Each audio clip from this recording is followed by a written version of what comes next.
আজকে বিকেলে হচ্ছে চায়ের সঙ্গে ভেজিটেবিল চপ। এখন শীতকাল, যেহেতু সবজি অনেক আছে, ভেজিটেবিল চপে আপনি নানা রকম সবজি দিতে পারেন। তবে আমার কাছে এখানে বিশেষ সবজি নেই। আছে বিট, সেদ্ধ আলু, আর আছে বিনস, আর আছে গাজর।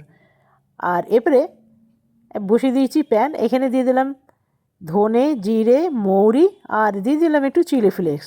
চিলি ফ্লেক্সের বদলে আপনারা কিন্তু শুকনো লঙ্কাও দিতে পারেন। আমার কাছে শুকনো লঙ্কা ছিল না বলে চিলি ফ্লেক্স দিলাম।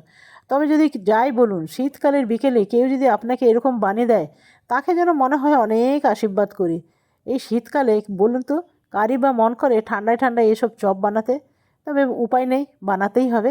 দিয়ে দিলাম নুন, হলুদ, দিয়ে দিলাম ঝাল লঙ্কা, দিয়ে ভালো করে কষিয়ে নিলাম। আর যে মশলাটা করে রেখেছিলাম সেটাকেও একটু গুঁড়ো গুঁড়ো করে নিলাম।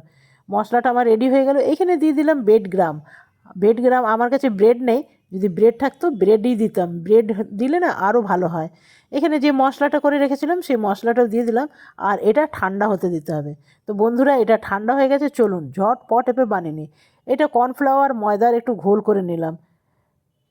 ময়দার জায়গায় আপনারা কিন্তু ডিমও নিতে পারেন। তবে আমার ডিমটা ভালো লাগে না, তেলটা না ভীষণ ফেনা ফেনা হয়ে যায়।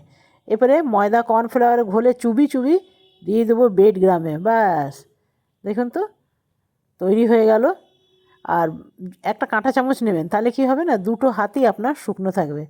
তৈরি হয়ে গেল ভেজিটেবিল চপ। এবারে গরম তেলে ছাড়ার পালা। এদিকে বসে দিয়েছি আমি কিন্তু লাল চা, দুধ চা, সেটাও আমার রেডি হয়ে গেছে। তবে এর সাথে চা, লাল চা বলুন, দুধ চা বলুন, কফি বলুন, সব চলে যাবে, কিন্তু চা হলেই হবে। তো চলুন